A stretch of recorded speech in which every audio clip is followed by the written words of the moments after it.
예, 우선 시작하겠습니다.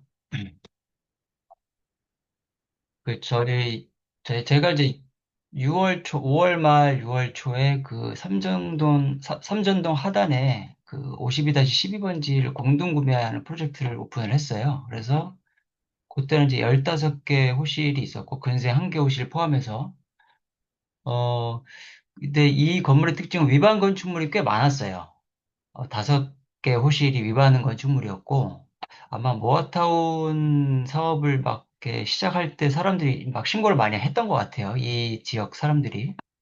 근데 일단은 저희가 그 시작을 하면서 한 일주일 만에 10명이 다 계약을 하셨고, 계약을 끝낸 이후에 그 매도인이 주택임대사업자 양도양수를 진행을 했습니다. 그래서 바로 양도양수가 빠르게 진행이 2주 안에 돼서 7월 3일 날 소유권 이전 등기가 완료가 됐어요.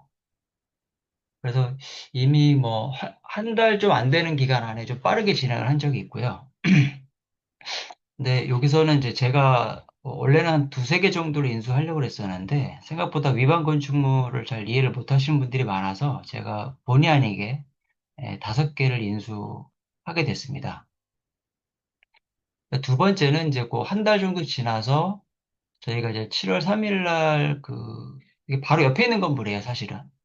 42-18 하단입니다. 거기에 여기는 이제 A구역이라고 이제 칭하는데, 삼전역에서 쭉 아래로 내려왔을 때 그 지역인데, 삼전동 A구역이 많이 잘렸죠. 그 상가가 많은 곳은. 근데 이 건물 같은 경우는 엘리베이터가 없고, 땅이 좀 작아서 엘리베이터가 없고, 13개 호실로 구성되어 있었어요. 근데 위반이 2개가 있고, 근데 뭐, 여지없이 또 위반들은 좀 꺼려 하시더라고요. 왜냐하면 이제 전세자금 대출이 안 나오고, 뭐, 일반 매매 대출은 나오긴 합니다만, 아무래도 갭 투자를 선호하시다 보니까, 위반 건축물은 인기가 없더라고요. 그래서 역시 이것도, 제가 2개를 이제 인수했습니다. 그래서 총 지금 제가 7개를 인수한 상황이에요. 이것도 이제 주택임대사업자가 한 몇 년 남아 있는 건데, 역시 저 포함해서 12명이 이제 계약을 14일을 완료를 했고, 지금은 이제 주택임대사업자 양도 양수가 진행된 상황이에요. 잔금 예정일은 9월 1일로 지금 이제 아마 매도인의 요청을 이렇게 해와서 이렇게 진행 중입니다. 원래는 이제 8월 초나 8월 중순쯤에 하려고 했는데 아마 매도인 분이 9월 1일로 하자라고 요청을 하셔가지고, 이렇게 지금 이제 소유권 이전 등기만 앞두고 있는 상황입니다.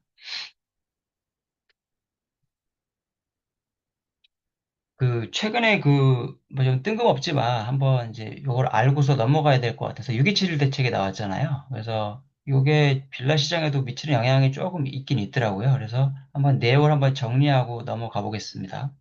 최대 주담대가 6억으로 제한되고, 다주택자 대출이 전면 금지가 됐죠. 그리고 대출을 하고 나서는 6개월 이내 전입을 해야 돼요. 전입 이전을. 만약에 위반할 경우에는 뭐 대출금리 회수된다. 이런 내용이 나와 있고, 그나마 조금 생애 최초 주택 구입자에 대한 80% 대출이 좀 사람들이 선호하는 대출이었는데, 이것도 70%로 하향 조정이 된다고 하더라고요. 그리고 생활안정자금 기존의 2억에서 1억으로 축소되고, 그리고 가장 중요한 게 잔금할 때 전세를 새로 맞추어서 잔금을 하는 그 소유권 이전 조건부 전세 대출이 금지된다.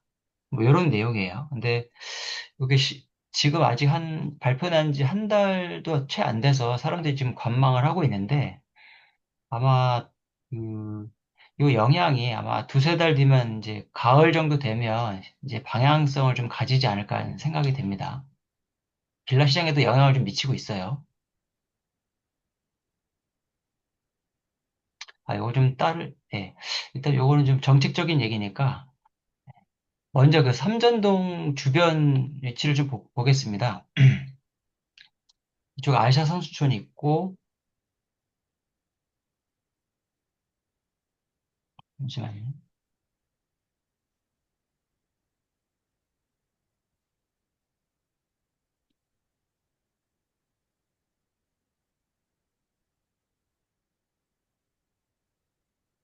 여기 아시아 선수촌 아파트가 있고요. 우선 1, 2, 3차 아파트가 있고, 그 위쪽으로 이제 엘스, 리센츠, 트리지움, 레이크 팰리스. 옛날에 1, 2, 3, 4단지가 있습니다. 이제 제가 주로 이쪽에다가 지금 두 개의 프로젝트를 진행을 했고요. 근데 현재는 지금 빠르게 가격 상승이 된 상황이에요. 그러니까 불과 제가 이제 첫 번째 프로젝트에서 원룸을 2억 5천에 같이 공동구매를 했었는데 지금은 원룸이 3억 5천짜리도 없어요. 4억 초반? 4억 정도? 매물이 아예 없습니다. 이쪽 하단에는 거의. 아마 뭐 지하층, 지층이나 이런 아니면 신축 일부가 좀 남아 있고요. 그 외에는 거의 없고 아니면 아예 3룸 정도, 뭐 8, 9억 정도 하는 3룸, 대지지분이 넓은 그 정도 매물이 있는 걸로 지금 파악이 되고 있어요. 근데 이쪽이 하도 뜨겁다 보니까 주변에서 이제 영향을 좀 많이 받았어요. 그래서 이쪽에 지금 투룸 가격보다는 싼 이쪽으로 투자자들이 또 몰려가고 있는 형국이에요. 아마 삼정동 상단에 제가 거래 데이터를 좀 보니까 꽤 많은 분들이 이쪽으로 가서 신축 빌라 내지는 준신축을 많이 구입을 하시더라고요. 그리고 이쪽은 잠실동인데, 좀 구역이 좀 애매합니다. 이쪽 구석과 이쪽이 좀, 도심 복합 개발로 진행이 된다고 하면 350m 안에 들어가야 되는데, 좀 애매해요, 여기가. 그래서 어떻게 진행될지 모르겠지만, 여기도 굉장히 인기 있는 지역 중에 하나인데, 역시 매물이 없습니다, 별로. 그리고 이쪽은 좀 어, 삼전동 상단은 사실 여기 학원 사거리 쪽에 중심으로 상권이 많이 발달돼 있는데, 제가 직접 이렇게 돌아다녀 보니까, 이쪽 부분으로 하면 도심복합 개발로 좀 가능성이 있어 보이더라고요. 제가 한 7번 정도 계속 돌아다녔었는데, 그래서 이쪽에 매물을 좀 찾았었고, 아직은 제가 계약을 아직 안 했습니다. 예, 계약을 안 했고, 그리고 또 이쪽을 제가 좀 가봤었어요. 그 채팅방에서 좀 이렇게 다른 분들이 좀 질문을 하셔가지고, 근데 원래 이쪽은 석촌동 하단은 고분이 좀 있어서, 좀 어렵지 않겠느냐라는 이제 생각을 했었는데, 실제 가보니까 사실은 고분에서 한 50m 거리 삥 둘러서 이쪽에는 그 15m 높이 제한 구역입니다. 그거 외에는 별도로 없어요. 제한이. 그래서 그거 말고는 뭐 유물과 관련된 어떤 이슈들은 사실 항상 존재하는 거니까 이제 근데 이쪽도 좀 움직임이 좀 있고 아마 매물도 삼전동보다는 핫하지 않지만 아마 소진되지 않을까 그런 이제 예상을 해봅니다. 그래서 일단은 여기 하단이 제일 뜨겁고요. 근데 매물은 별로 없고 이쪽과 이쪽으로 석촌동과 삼전동 상단으로 불길이 좀 번져나가는 모습이에요. 그래서 상단도 꽤 많이 가격 호가가 많이 올라가는 상황입니다.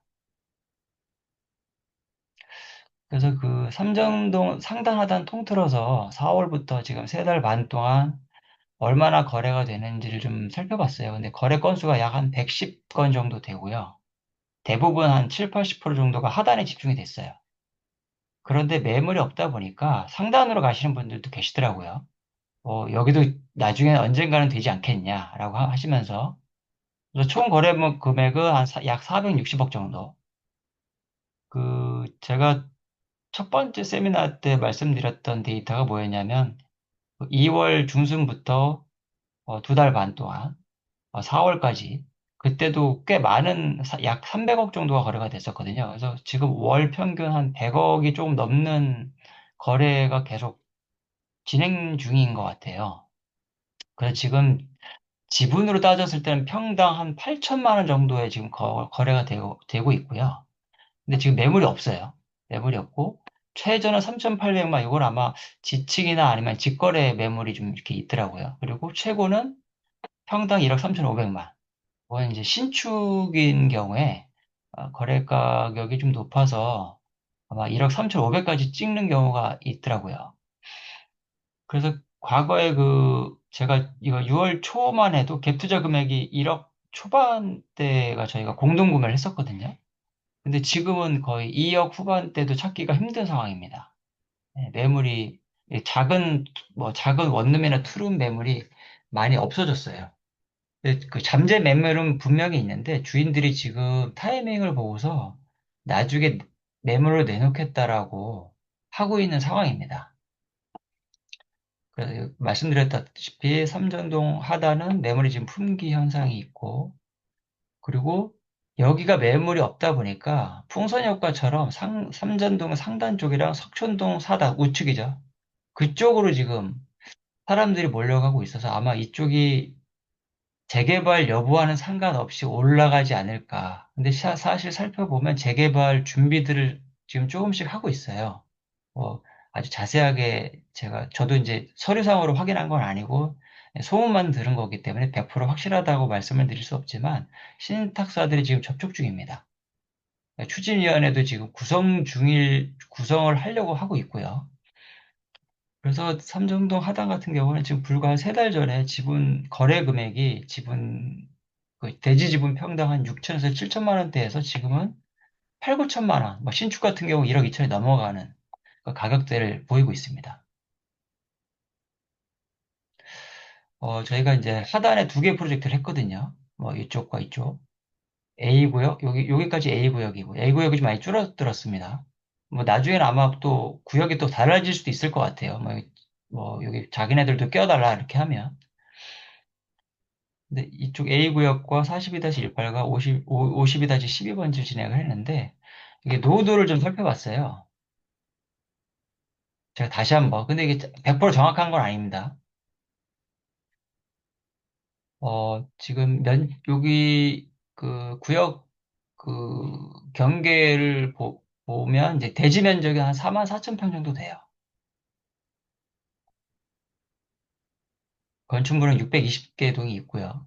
세대 수는 이게 사실은 혼자서 다세대를 가지고 있는 경우도 굉장히 많기 때문에 여기서 한 6, 70% 정도를 생각을 하시면 될 거예요. 실제 세대 수는. 그러니까 최대 한 2,800세대 정도. 그래서 그걸 이제 자동으로 분석하는 프로그램인데요. 100% 정확하진 않습니다. 정확도는 한 95% 정도 되는 것 같은데, 노후도를 살펴보면 20년 기준이니까 노후도는 34.2%, 그 다음에 13.1%, 22.1% 이렇게 합해서 69.4%예요. 지금 꽤 많이 높아졌죠. 왜냐하면 이게 작년만 하래도 뭐 58%, 62% 이랬었는데 1년이 딱 넘어가면서 19년에서 20년으로 넘어간 그 건물들이 꽤 많아진 거예요. 그래서 급속도로 지금 노후화되고 있는 거죠.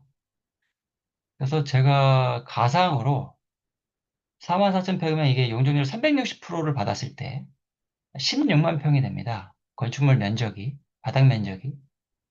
그중에서 뭐 공공으로 기여한다, 기부 체납한다를 96%를 빼주면 11만 7,459평이 돼요. 근데 만약에 이거를 허가 면적 기준으로 25평으로 나눴을 때는 전체가 6,400세대가 나옵니다. 이게 더 많아질 수도 있어요. 왜냐하면 공공 분양으로 뭐 12평, 15평이 있으면 공공 임대나 이, 이 세대 수가 더 많아질 수 있거든요. 근데 거기서 우리 토지 등 소유자, 그러니까 조합은 없지만 조합이라고 표현할게요. 예.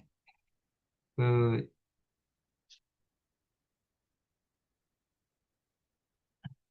잠시만요. 제가 못 들어보신 분이 계셔서. 예. 그래서 그 전체 6,406세대 중에 뭐 조합의 일반 분양 포함해서 4,600세대 정도. 그러니까 전체가 한 6,000세대 넘게 되는 거죠. 최대치로 했을 때요. 이거보다 더 많아질 수 있습니다. 그 공공 분양과 공공 임대가 많아지면요.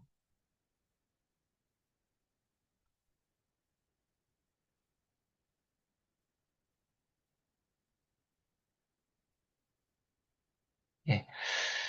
그리고 이제 제가 성단을 좀 가봤어요. 성단을 가봤는데, 사실 요 라인과 요 라인, 그리고 요 라인, 요 세 길이 꽤 넓습니다. 12m 정도 되는 것 같고요. 꽤 넓고, 상가들이 많아요. 근데 여기 보시면 알겠지만 되게 빨갛죠. 오래된 건물들이 꽤 많고요. 여기도 꽤 많습니다. 이쪽 요쪽도 꽤 많고요. 근데 어쨌거나 이쪽은 이제 학원들이 밀집한 지역이고요. 여기 사거리 쪽은. 근데 저는 아무래도 가능성을 요 가운데 쪽으로 좀 가능성이 있다라고 좀 보여지더라고요. 이쪽은 대부분 이제 신축 빌라가 많고요. 그럼 동의율이 매우 높겠죠. 근데 요 길가에 있는 건물들은 아마 100% 반대를 한다고 하면 요게 한 점당 한 블록당 두 개씩 있어요. 하나, 둘, 셋, 네 개, 여덟 개, 16개, 그리고 이쪽 길도 그러니까 16개. 32개의 반대가 있을 수 있는 거죠. 그리고 그 중에 또 이 중간중간에 단독 다가구 가지신 분들 반대할 수 있고요. 그래서 노후도는 보니까 66.4%. 신축 빌라가 가운데 좀 많긴, 몰려 있긴 한데요. 노후도를 따지면 이쪽 라인을 반드시 포함시켜야 되는 상황이고요. 동일로 봐서는 이쪽의 빌라들을 포섭을 해야 되는 상황이에요. 이쪽 신축 빌라는 당연히 포함을, 동의를 할 거고요. 그래서 노후도, 뭐, 이건 제가 임의적으로 설정한 거라서, 참고만 하시면 될 것 같아요. 근데 제가 볼 때는, 이 아래쪽으로 바로 내려오기는 쉽지 않을 것 같기도 하고요. 큰 길과 너무 가까워서. 근데 이제 추진위원회가 만약에 생기면 아마 이제 적극적으로 그 동의 여부를 아마 조사를 하고 구역계를 그려 나갈 것 같아요. 여기도 이 제가 파란색으로 임의적으로 설정한 지역의 면적을 보니까 18,912평이에요. 그리고 용적률을 360% 정도 이제 적용을 하면 68,000평 이렇게 되고, 그리고 그 공공기부 체납을 빼면 49,000평 정도 되고요. 이걸 25평으로 나누면 전체가 2,700세대 정도 나옵니다. 이제 뭐 맥스로 했을 때 이거죠. 이제 뭐 교통 영향 평가나 이런 걸 했을 때 좀 조율을 할 수도 있겠지만 일단 현재로서는 이렇습니다. 그리고 조합 측이 가져가는 세대는 1997, 약 2,000세대. 그래서 이게 지금 세대수가 1982호라고 되어 있는데 여기서 한 6, 70%가 아마 실제 소유자 수일 거예요. 그래서 세대 수가 뭐 한 2000세대라고 가정했을 때, 한 1200, 1300세대 정도가 나올 거고, 실제 조합 측이 가져가는 세대는 약 2000세대. 이렇게 되는 상황이라고 볼 수 있습니다. 예. 이게 석촌동인데요. 석촌동 하단. 이쪽에 바로 옆에 오른쪽에 그 석촌 고분이 있습니다.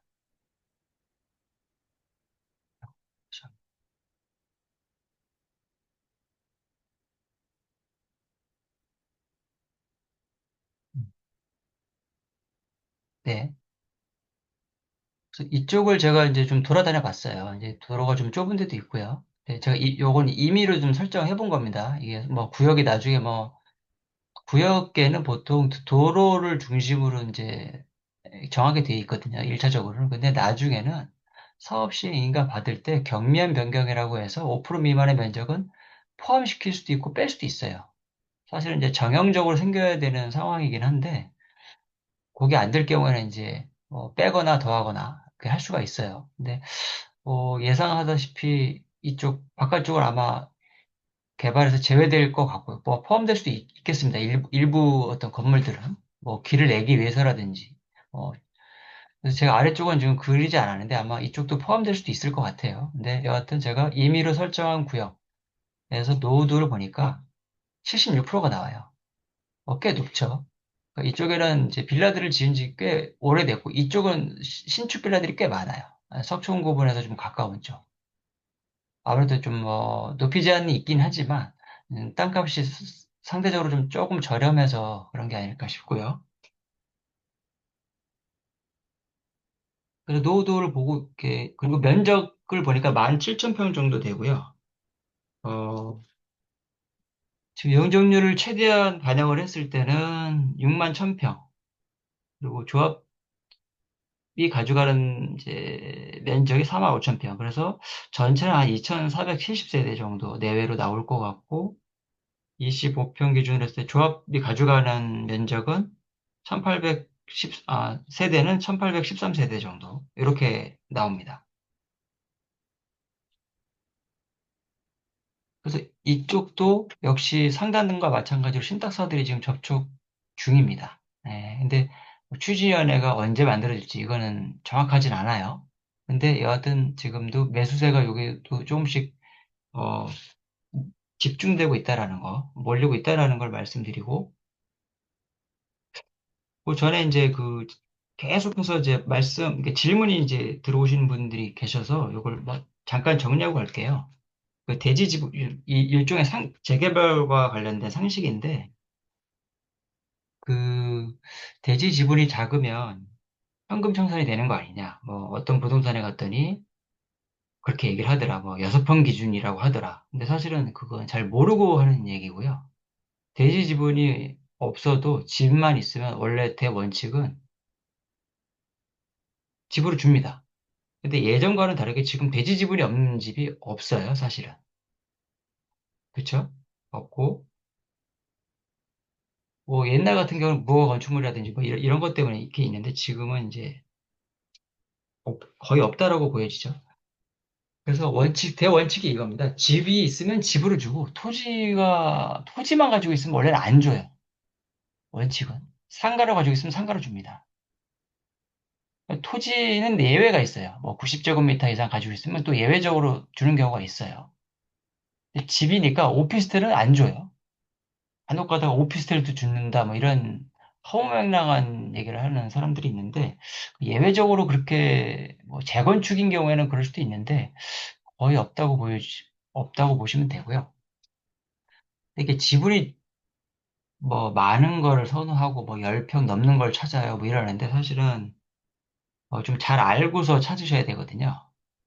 뭐냐면 대지 지분의 평수 자체보다도 토지의 활용도랑 입지가 중요해요. 뭐 코너 땅이다. 토지 공시가가 높다라든지 아니면 상권이랑 가까워서 평가를 높게 받는다든지 이런 입지가 되게 중요합니다. 토지 활용도가 무슨 얘기냐? 근데 사실은 빌라나 단독주택 이런 이중 주거 지역에서 토지 활용도는 사실 거의 한 가지밖에 없어요. 주차장이요. 어, 약간 추가한다면 창고 정도? 그럼 감정평가를 좀 많이 받을 수가 있어요. 그래서 토지 활용도 측면에서는 단독 다가구가 제일 낮아요. 사실은. 아파트는 뭐 그 안에 편의시설도 많고 주차장은 뭐 확실하게 되어 있고요. 그 다음에 다세대 상가주택 단독 다가구 이런 순위입니다. 근데 이제 보시기에는 뭐 얼마나 차이 나겠어? 라고 하실 텐데 사실은 굉장히 차이가 많이 나요. 그리고 다세대 같은 경우에는 층수에 따라서 5%에서 10% 정도의 대지 지분 평가 금액이 달라집니다. 자, 사례를 들어볼게요. 이거 이제 한남 3구역 평가를 저 유튜브에서 좀 따온 거예요. 마침 자료가 있어서. 단독 다가구입니다. 이제 공시지가별로 이제 구분을 해놨는데, 이건 뭐 보실 필요 없고요. 여기 보시면은 토지 평당가가 뭐, 보통 토지 면적 뭐 37평, 32평 좀 작게 잘라져 있죠. 건물 면적은 조금 더 많고요. 37평짜리, 이게 평균입니다. 평균 37평이고, 평균 4,685만 원을 평가를 받았어요. 건물은 워낙 노후화됐으니까 평당 123만 원이니까 뭐, 한 3,500, 아니, 4천만 원 정도 받았겠네요. 그죠? 공시지가 대비 2.37배. 그래서, 이 정도인가? 뭐 싶은데, 이제 다른 걸 볼게요.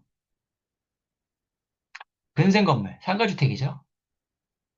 평균 지금 이 지역의 평균이 43평짜리예요. 근데 평당가를 5,942만 원 평가를 받았어요.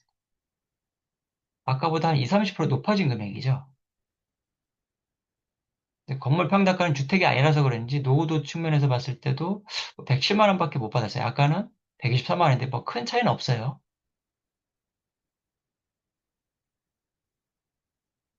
다세대입니다.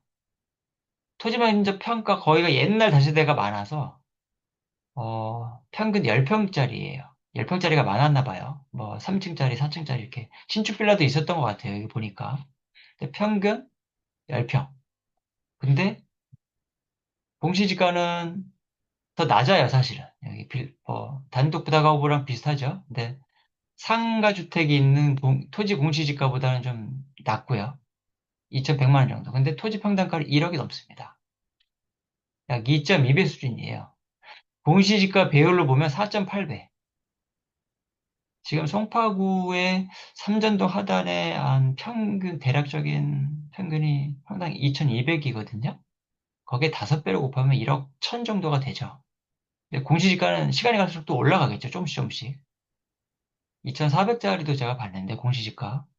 그러면 이제 여기다가 약 5를 곱하면 1억 2천 정도 되는 거죠. 이거 보시고 놀라시는 분들도 뭐 알고 계신 분들 계실 거고요. 근데 빌라의 한 평과 단독주택 다가구 그리고 상가주택의 한 평이 다릅니다. 많게는 2.2배, 적게는 1.8배, 약 2배 정도 차이 난다고 보시면 돼요. 그러니까 내가 빌라로 5평을 가지고 있다. 그러면 일단은 어, 송파구 삼전동이 얼마나 평가를 나중에 받을 수 있을지 모르겠지만 저는 이제 먼 미래니까 1억 5천이라고 보면 7억 5천의 감정평가를 받는 거예요. 건물 가격 빼고. 네, 이렇습니다. 그리고 층으로 보면 5층이 110%, 4층이 107%, 3층이 105%, 1, 2층은 거의 유사하죠. 보통 필로티가 있으면 2층부터 주택이 있잖아요. 그래서 뭐 걸어 올라갈 수 있어서 그런지 하여튼 뭐 거의 비슷하고요. 지하층은 이제 마이너스 8%죠. 이렇게 감가를 받습니다. 예. 그러니까 사실 저층이 뭐 임대가 잘 되지 않느냐 뭐 이러는데 사실 이 재개발 투자와 관련해서는 4층, 5층이 유리하죠. 아무래도. 뭐 5억이라고 했을 때 10%만 올라가도 5천만 원 아닙니까? 그래서 제 원칙은 아파트 한 채를 주는 거고 대지 지분이 근데 많으면 좋겠지만 빌라의 특성상 대지 지분이 10평이 넘기가 좀 쉽지 않아요. 옛날에 지은 빌라는 그런 빌라들이 있지만 근데 대지 지분이 뭐 한 평, 두 평 적을수록 프리미엄은 높게 형성이 됩니다. 그리고 빌라는 말씀드렸다시피 대지 지분이 작더라도 토지 평가 금액은 높다. 이 사실. 그래서 여섯 평 기준이 이상해야 된다. 이런 말은 이제 듣지 마세요. 예, 부정확한 말입니다. 예, 가장 중요한 게 토지 활용도. 빌라에서는 주차장, 창고, 주차가 근데 예전에 한 30년 정도 된 빌라들 보면 주차장이 따로 없는 경우가 있어요. 근데 그런 것들은 좀 낮게 평가를 받겠죠. 그런 거 14평짜리를 사더라도, 아, 좋다. 14평이다. 그래도 다른 빌라 8평이나 10평만도 못한 거예요. 그러니까 너무 대지 지분에 너무 이제 올인하시면 안 될 것 같아요.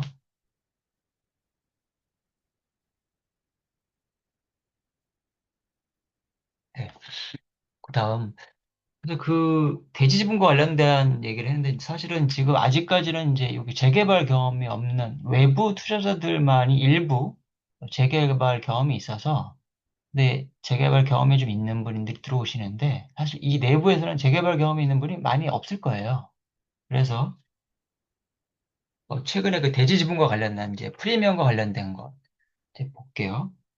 제가 이제 여기 이 프로젝트를 지나가다 보니까 위반 건축물은 사람들이 안 사요. 이제 갭 투자 금액이 커지니까.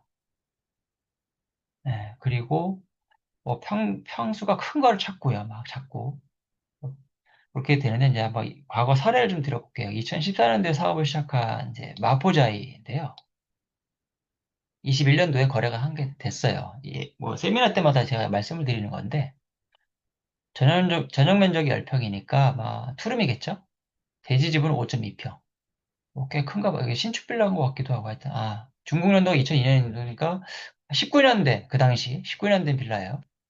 네, 이때 관리처분 인가 이후에 착공 이전에 빌라 거래를 했는데 15억 천에 거래가 됐어요. 근데 사실은 이게 평당 2억 9천에 거래가 된 거냐? 이제 요거는 이제 그 대지 지분 평가 금액 플러스 프리미엄인 거죠. 근데 이걸 분리 안 하고 퉁쳐서 이제 약 3억이라고 본 거죠. 근데 이걸 명확하게 구분을 하면 이게 아마 9천 이상 평가를 받았을 거예요. 그러면 약 한 4억 7천 정도, 약 5억 정도는 평가 금액인 거고요. 감정평가 금액. 플러스 나머지 10억 정도는 프리미엄인 거예요. 근데 만약에 여기가 단독주택이 거래가 됐다. 뭐 40평짜리다. 그러면 좀 일단 무겁죠. 아마 빌라가 1억이면 이제 5천만이라고 가정을 해볼게요. 그럼 일단 감정평가 금액이 20억. 플러스 프리미엄이 얼마나 붙을까요? 똑같이 10억 붙을까요? 아, 쉽지 않아요. 예.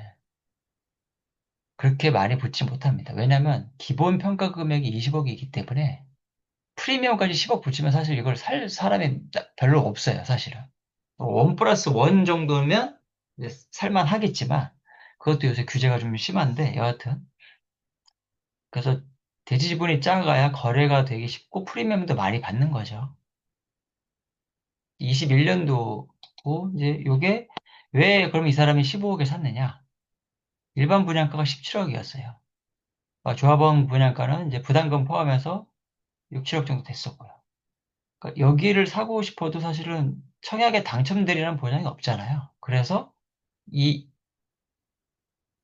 입주 한 4, 5년 전에 싸게 산 거예요. 이 사람도 싸게 파는 거죠, 그냥. 뭐 현금이 좋다. 아니면 뭐 가족이 몇 개를 들고 있었는지 모르겠지만 조합원 피가 10억인 거죠. 그러니까 추정한 대로 맞죠. 이제 이거 감정평가 금액은 5억 정도 됐었고 조합원 피가 10억인 거예요. 이 사람이 산 사람은 어떻게 됐냐? 망했냐? 지금 25년도인데 내년에 입주해요, 여기. 지금 호가가 25억입니다. 좀 더 올랐을 것 같아요. 결과적으로 이 사람이 만약에 입주 안 하고 판다라고 가정을 하면 피가 18억이 되는 거예요.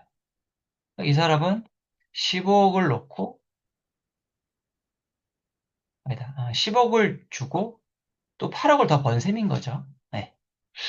근데 여기가 좀 신기한 게, 공동여기서 조금 거리가 있는데, 2014년에 사업을 시작해서 내년도 입주합니다. 12년 걸렸어요. 좀 생각보다 빨리 됐죠. 근데 예전에는 최소 10년이 넘었어요. 왜냐하면 조합이라는 게 있어서 사실은 조합장이 누구냐에 따라서 완전히 운명이 갈렸거든요. 한 4, 5년 민기적거리면서 뭐 민기적거리는 사람, 뭐 전문 지식이 없어서 헤매는 사람, 뭐 별게 다 있어요.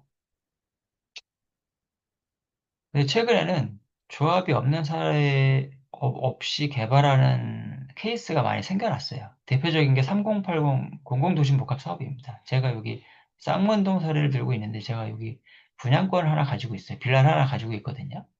근데 발표가 21년도 6월 달에 발표가 났어요. 근데 내년에 철거합니다. 29년에 입주를 해요. 8년 만에 입주하는 겁니다. 그러니까 조합이 없으니까 그냥 허가며 허가 절차 이런 것들이 그냥 별 반대 없이 그냥 쭉쭉 가는 거예요. 뭐 LH가 주관을 하는데 전 처음에 LH가 한 1년 반 동안 아무것도 안 하고 있길래 이것도 결국 10년을 채우겠구나라고 생각을 했었는데 원래 목표는 7년 뒤 입주였고 근데 시작하자마자 좀 뭐 지연이 되나 싶었는데 뭐 제 원래 계획보다는 1년 정도 늦게 8년 만에 입주를 합니다. 8년 만에 시작하는 게 아니라 입주를 해요. 그게 좀 놀랍죠. 삼전동도 마찬가지로 지금 도심복합 개발 사업은 거기 민간인데 여기 공공이에요. 공공이니까 분양권 거래가 되지 않습니다.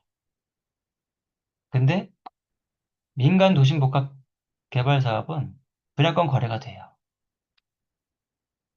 그리고 조합이 없죠. 참고로 이게 대지 지분과 관련된 거 잠깐 복습을 해보면요. 아까 성수 전략정비구역인데 공동주택 같은 경우에는 대지 평당 1억 5천 선 이 감정평가를 받은 거예요. 그러니까 단독 다가구는 아까 공시가가 성수동 보면 제가 좀 세미나 계좌 찾아보니까 2,100에서 2,200이에요. 토지 공시가가. 거기에 2.5배에서 2.7배를 해준다는 거예요. 워낙 낮게 감정평가를 받으니까. 보정을 약간 올려준다는 얘기예요. 그럼 2,200에서 2,200만 원에서 평당 2.5배를 해주면 얼마입니까? 6천 얼마 되죠? 그 1억 5천에 비하면 사실은 50%가 안 되는 금액이에요. 예. 거의 2.2배, 2.3배 이 정도 되는 거죠. 지금 빌라의 대지 지분이요. 이걸 알고 계셨으면 좋겠어요. 자, 그거 하기 전에 제가 그 최근에 아까 그 정책과 관련된 리뷰를 좀 해볼게요. 지금 이런 대책이 나왔고 사람들이 지금 한 뭐 3개월에서 6개월 정도 관망할 것 같은데 저 같은 경우에는 예상하기로는 지금 요게 좌측에 있는 건 엘스 가격 그래프예요. 요때 잠깐 이제 떨어졌었고 다시 올라가는데 이게 올라가는 이유가 사실은 이제 앞으로 5, 6년간 아파트 공급이 없잖아요. 그런 것 때문에 올라가고 있었는데 이제 정책을 발표했죠. 근데 지금 엘스가 최근에 엄청 많이 올라서 약 한 10, 최근 3년 동안 한 12억 정도가 올랐어요. 13억, 12억. 근데 호가는 별로 떨어지질 않고 있어요. 그래서 이게 뭐 거품이다, 뭐 거품이 꺼지고 있다, 뭐 이런 얘기 하신 분들도 계시고 하는데 저는 이제 627 대책의 효과나 어떤 그 그 사람들이 관망하는 게 아마 가을쯤에 이제 슬슬 나타난다고 생각을 하는데, 어, 아파트의 가치가 사실은 크게 두 가지로 나눌 수가 있거든요. 현재 가치랑 미래 가치. 미래 가치가 작을 수도 있고 클 수도 있죠. 근데 현재 가치는 뭐냐면 사실은 주거 가치예요. 현재 살고 있을 수 있는 살, 살만한 가치. 이게 뭐 전월세 가격인 거죠. 그죠? 미래 가치는 뭐냐면 여기다 또 프리미엄을 붙는 겁니다. 뭐 향후에 뭐 공급이나 수요에 대한 어떤 예상, 그리고 학군지와의 뭐 어떤 거리, 개발 호재, 직장과의 거리 등등 뭐 이런 미래 가치가 있겠죠. 요게 두 가지가 합쳐져서 아파트의 가치를 나타내는데 이때까지 데이터를 보면 전세가율이 뭐 반전세 포함입니다. 뭐 월세도 포함이겠죠. 40% 미만으로 가면 거품 신호예요. 거품 신호. 왜 거품인가? 아직 엘스를 보면 엘스가 뭐 대장주니까 워낙 비교하기 쉽죠. 약 50% 수준입니다.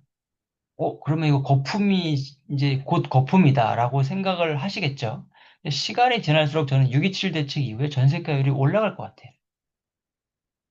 일단 첫 번째, 매수 포기자가 증가할 것 같아요. 임차로 전환하겠죠. 다음을 기약하자. 또 내부적으로는 월세화가 지속이 되니까 반전세가 많아지고 해서 진짜 전세, 뭐 대출도 안 나오지만 진짜 전세는 찾기 힘들 거예요. 전세자금 대출이 나와서 자기 돈 뭐 한 10억 있고 대출을 6억 받아서 전세로 들어가고 싶은 사람이 있겠지만 워낙 전세 물량이 작으니까 전세가는 올라갈 수밖에 없는 거죠. 대출이 안 돼서 전세가가 떨어지지 않겠느냐. 천만의 말씀입니다. 오히려 전세를 찾기가 힘들어서 반전세화가 급속도로 진행되고 있죠. 지금 엘스 전세가 17억 정도 돼요. 15억에서 17억 또 올랐어요. 근데 반전세는 뭐 지금 월세가 한 450에서 500 정도 하니까 뭐 10억에 10억도 대출 받겠죠 또 서민 우리 저기 중산층들은 10억에 뭐 150에서 200 정도의 어떤 반전세로 들어와야 되는 거죠. 근데 진짜 나는 대출 이자 내면서 또 현금을 가지고 전세를 살고 싶다. 없어요. 전세 물량이. 올라가겠죠, 당연히. 그리고 그리고 전세가율이 조금씩 올라가면 아파트 가치, 가격, 현재 가치와 미래 가치를 합한 값은 어, 아직 더, 더 올라가야 되는 거 아닌가라는 사람들이 수요가 몰릴 수도 있다라는 거예요. 대출이 안 됨에도 불구하고. 그리고 이 627 대책은 오래 못 갑니다. 대출 영원히 막을 수가 없어요. 예전에도 뭐 15억 이하 아파트, 15억 이상, 15억 초과 아파트 대출 금지 있었잖아요. 그거 어떻게 됐나요? 이렇게 올랐죠? 예. 그러니까 사실 수요를 억제하는 정책은 사실 효과를 못 봅니다. 단기적으로 뭐 서킷 브레이커 역할을 할 수는 있어도 6개월 이상 정책을 유지한다? 불가능한 얘기예요. 그래서 이렇게 계속 올라갈 가능성이 높다. 시장이 왜곡되면 당연히 또 올라가겠죠. 근데 올라가다가 계속 전세가율이 받쳐주면 거품 없이 계속 올라갈 수밖에 없는 것 같아요. 뭐 빠르게, 예전처럼 빠르게 올라가진 않겠지만요.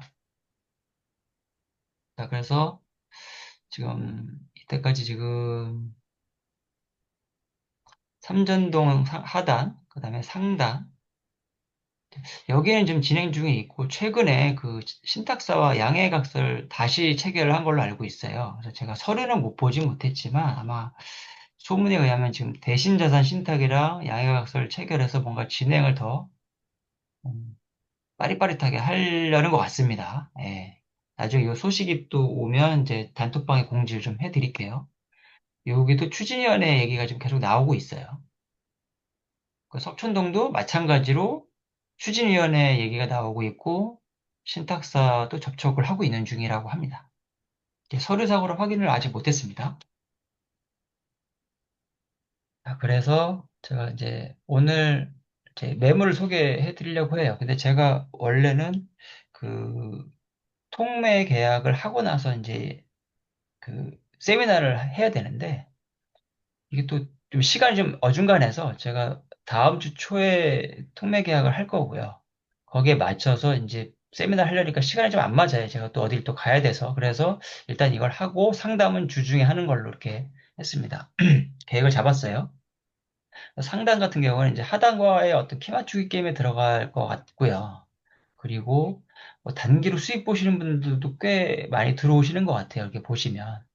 그리고 장기 보유자가 제일 많겠지만 장기로 뭐 보유해서 난 아파트를 가져가겠다. 근데 뭐 이런 분들 보면 걱정이 많으세요. 뭐 분담금은 어떡하죠? 이러는데 분담금을 지금 걱정할 때가 아닙니다. 이게 서울대 들어가는 게 목적이지 뭐 지금 서울대 들어가려고 하는데 장학금이 적어요. 아니면 뭐 등록금이 많아요. 뭐 이런 얘기하는 거랑 똑같거든요. 예. 일단 들어가서 뭔가 입주권을 받는 게 목표이기 때문에 분담금은 중요하지 않은 것 같아요. 그 나중 문제죠.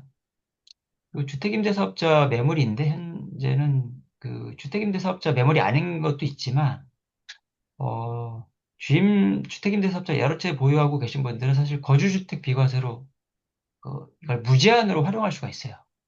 예, 그래서 뭐 넓은 빌라를 사서 아예 나중에 비과세를 받겠다. 이런 전략도 유효합니다. 근데 이제 아파트 살다가 들어오시려면 조금 이제 불편한 게 좀 있겠죠. 집원은 나중에 제가 계약을 아직 안 했기 때문에, 먼저 집원을 제외한 나머지를 소개해 드리고, 이렇게 진행을 해보겠습니다. 그 전에 참 소형주택 특례가 있어요. 그 일시 대책, 1월 10일 날, 작년 1월 10일 날 저기 대책이 나온 건데, 60제곱미터 이하 6억 원 이하는 취득세, 양도세, 종부세 산정 시 주택수 제외를 해줍니다. 저도 좀 많이 헷갈리는데, 그래서 신축 빌라들이 많이 인기가 좀 있죠. 재개발 지역에서. 근데 재개발 예상 지역에서 신축 빌라의 위험은 뭐냐면, 이런 건 다 좋은데, 나중에 재수 없이 권리 산정 기준율에 딱 미달이 되면, 바로 현금 청산이에요. 돈이 묶이는 거예요. 그 점만 주의하시면 됩니다. 예. 그리고 이건 신축이고요. 그리고 등록임대사업자로 해서 이제 기존의 기축 주택은 이건 이제 25년 12월이 아니라 27년까지 다 연장이 됐어요. 이것도 그렇고요. 구입 시 임대 등록을 하면 주택수에서 제외시켜줘요. 이것도 마찬가지예요. 그래서 취등록세를 알아보실 때 신축을 확실하게 되어 있는데 요거는 좀 애매한 보호한 곳이 꽤 있어요. 그래서 송파구청에 보니까 이게 세 번째 소유자, 그러니까 이 땅을 사서 왜 그렇게 만들었는지 모르겠습니다만 땅을 사서 건물을 지었죠. 그래서 주택임대사업자를 짓고 이 첫 주인한테 매수한 사람은 이 혜택을 못 받는데요. 그 세 번째 취득자만 혜택을 받는다고 하더라고요. 왜 그런지 모르겠는데 다시 한번 송파구 쪽에 문의를 좀 해봐야 될 것 같아요. 근데 일단은 세 번째 취득자인 경우에는 이 혜택을 받는다고 합니다. 지금 말씀드리는 매물은 세 번째 주인이 되시는 거예요. 물건이. 그래서 대지는 70평대 후반이고요. 위치는 이쪽에 있습니다. 이 라인 중에서 제가 가운데로 또 잡았어요. 왜냐면 항상 전 재개발 예상 중에서 가운데를 선호하거든요. 그래서 아무래도 이쪽을 포함시키지 않으면 재개발이 쉽지 않을 것 같아요. 이쪽이랑. 그래서 이렇게 약간 이쪽으로도 갈 수 있겠습니다만, 이쪽은 좀 반대가 좀 심할 것 같고, 그래서 노후도는 좀 괜찮지만, 일단 더 내려올 수도 있어요. 제가 임의로 그은 거기 때문에 더 커질 수도 있고, 뭐 작아질 수도 있습니다. 대략 이 정도 선이 되지 않을까 싶었고, 대략 요 블럭에서 잡았어요. 예. 그래서 전체 11개 호실, 이쪽 삼전동 상단에는 큰 땅들이 좀 있어요. 70평대 후반 80평대. 근데 이제 대부분 호실이 10개에서 12개 사이입니다. 비슷해요. 대지분이 상대적으로 좀 하단보다는 좀 많은 편이에요. 좀 높은 편이에요. 대지분이. 그래서 제가 요건 가린 걸 아마 제 생각에는 제가 인수해야 되지 않을까. 왜냐면 객금액이 너무 크다 보니까. 그래서 9개 호실 우선 이제 이제 여러분한테 오픈을 하는 거고요. 집원이랑 사진은 제가 상담하실 때 이제 공개를 하겠습니다. 아직 계약을 체결한 게 아니에요. 내일이나 내일 모레 체결을 할 거거든요. 네, 그렇게 해서 요거 자세하게 설명드리기 전에 제가 예전에 했던 거 이렇게 진행을 할 때 저는 통매매 계약서를 씁니다. 이렇게 쓰고 그리고 그 이 계약의 조건은 뭐냐면 나머지 계약 미계약분을 다 제가 인수하는 조건으로 계약을 해요. 5개든 6개. 저는 이제 첫 번째 프로젝트에서 한 두세 개를 예상을 했었는데, 원치 않게 또 5개를 인수하면서 제가 좀 출혈이 좀 컸어요. 예. 그래서 사실은 이게 너무 또 예상치 못하게 돈이 들어가다 보니까, 아, 이게 좀 다르게 해야겠구나라고 해서 조금 바꾼 게 요겁니다. 예, 총 비용이 있고요. 예, 매매 계약서는 사실은 통매매 계약에 따른 그 계약이 이런 겁니다. 다운 계약은 아니에요. 저희는. 다운 계약은 안 합니다. 이 다운 계약이 아니냐. 근데 얼핏 보면 다운 계약처럼 보이지만 사실은 이 계산서 발급하는 금액이 리스크 프리미엄인 거예요. 그 나머지를 누가 인수할 거냐. 제가 다 인수하는데, 이걸 다, 저는 그런 생각도 해봤어요. 아, 이거를 공동으로 다 지불을 드릴까? 그것도 안 돼요. 주택수가 많아져서. 그러면 법인으로 이거를, 이렇게 미인수 계약, 미계약분이 나오면 이걸 다 통틀어서 법인에다가 이거를 담아서 이걸 소유권을 나눠볼까? 별 생각을 다 했는데, 그러면 또 오버헤드 코스트가 많아져요. 예를 들어서 법인하고 나서 이게 세 개가 예를 들어서 15억이다라고 하면 취등록세만 1억 9천이 돼요. 그럼 또 배보다 배꼽이 더 커지니까 1억 9천이면 여기다가 또 코스트를 나누면 계약 금액만 또 올라가더라고요. 그래서 아, 이게 제일 좋은 게 그냥 그 비용들은 이렇게 리스크 프리미엄 내지 수수료로 빼고 계산서를 발급하고 이거를 이렇게 해야겠다라는 생각이 들더라고요. 그래서 다행히도 두 번째 프로젝트는 제가 2개만 인수했습니다. 네, 다행이죠. 네, 이게 3개가 될 뻔했는데 그리고 아니다 3개가 될 뻔한 게 아니라 5개가 또 될 뻔했었어요. 왜냐하면 막판에 저희가 7월 14일까지 두 번째 프로젝트 계약서를 완성하기로 약속을 했는데 갑자기 그러니까 월요일 날 마감이었는데 금요일 날 저녁에 포기하겠다고 전화를 하신 분이 계셔가지고 아우, 그때 제가 이거 또 5개를 인수해야 되나. 굉장히 깜짝 놀랐었죠. 근데 다행히 주말에 그 대기하셨던 분들 한 분 포함해서 다른 분들 제가 이제 연락을 했더니 오셔가지고 다행히 일요일, 월요일 이렇게 계약을 하셨어요. 그래서 다행히 제가 두 번째 프로젝트에서는 2개만 인수하게 된 걸로 됐고요. 설명을 드리면요. 70평대 후반이고 주택임대사업자가 한 6년 반 정도가 남았습니다. 주택수에서 제외되고 위반 건축물이 없어요. 엘리베이터는 불행입니다. 하여튼 없어요. 근데 요거는 엘리베이터 여부는 감정평가 금액이랑 큰 상관관계를 가지지 않아요. 예. 주차장은 빵빵합니다. 형식적으로는 8대인데 맘만 먹으면 한 12대도 될 수 있을 것 같더라고요. 201호를 보시면 전용 면적은 8평입니다. 8평 정도 되고 1.5룸인 것 같죠? 보통 이 정도면 거의 투룸 사이즈인데, 예. 그리고 대지집은 4.2평 정도 되고요. 임대보증금은 1억 6,500.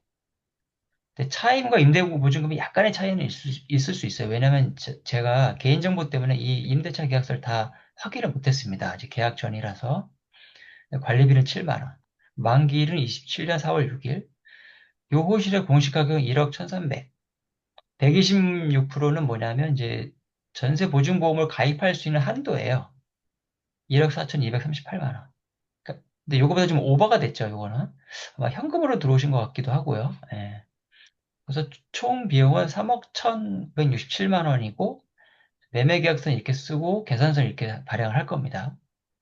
그러니까 이 금액은 매도인한테 가는 거고요. 이거는 저한테 수수료나 리스크 프리미엄 용으로 이제 들어오는 금액이죠. 그래서 실질적으로 비용은 이렇고, 갭은 1억 5,467만 원입니다. 약 두 달 전 하단 가격, 하단 갭이에요. 이렇게 돼 있고, 다른 거 볼게요. 지금 1호와 4호가 원룸이고요. 2호와 3호가 투룸입니다. 투룸 볼게요. 203호. 대지 지분은 6.3평 정도 되고요. 보증금이 2억 2천이 있습니다. 공시가격은 1억 6,500인데 보증보험 한도를 좀 넘어섰어요. 아마 이제 그게 원희룡 장관이 발표하기 전에 아마 계약한 것 같고요. 만기를 지금 확인을 못했습니다. 여기 안 써 있어서. 그거 이제 4억 5천 정도 되고요.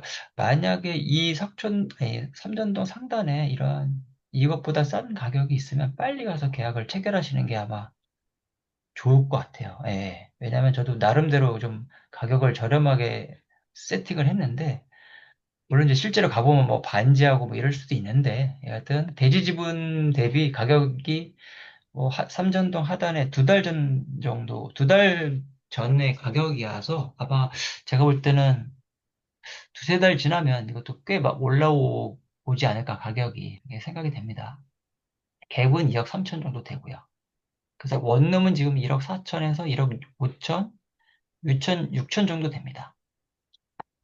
그리고 402호는 요건 이제 3룸입니다. 전용이 18평 정도 되고요. 뭐 전용이 18평이면 실제 면적 한 24평 정도 될 것 같아요. 확장 포함해서. 대지 지분은 거의 9.5평. 괜찮네요. 9.5평이면 뭐 1억씩만 평가받아도 거의 10억에 가까운 평가 금액을 받겠네요. 근데 가격은 6억 3천. 총 비용이요. 네, 계약서는 이렇게 쓰고 이렇게 세금 계산서를 발행을 합니다. 그러니까 6억 이하로 해서 이것도 취득세 혜택을 좀 받겠죠. 네. 이렇게 지금 총 9개를 오픈을 했고요. 만약에 실거주가 목적이다라고 하시는 분은 제가 직접 오시는 분들에 한해서 5층이 꽤 넓거든요. 이걸 오픈해 드리겠습니다. 401호를 제가 닫은 이유는 이게 전세 보증금이 2억 초반이라서 갭 금액이 너무 커져요. 그래서 지금 일단 닫았고요. 나중에 실거주 하실 분이 있으면 제가 오픈을 해 드리겠습니다. 예. 이상으로 그 매물 소개를 마쳤고요. 그리고 뭐 지금 시간이 11시, 뭐 지금도 문자나 뭐 이거 저 카톡 이런 것도 괜찮고, 밤에 늦었으니까 뭐 내일 오전부터 상담을 좀 진행을 합니다. 그래서 관심이 좀 있으신 분들은 저한테 연락하셔가지고 미팅, 뭐 삼전동 쪽에서 만나서 직접 매물 보시고 또 아마 매물을 직접 안을 들여다보기에는 조금 쉽지 않을 수 있어요. 그 세입자랑 그 약속 잡는 게 좀 힘들 수도 있으니까 일단 사진을 먼저 제가 구해서 보여드리고 이렇게 상담을 진행하는 걸로 하겠습니다. 예. 혹시 뭐 질문사항 좀 있으신가요? 채팅방에서, 채팅방에 말씀을 해주시면 제가 답변을 좀 해드리겠습니다.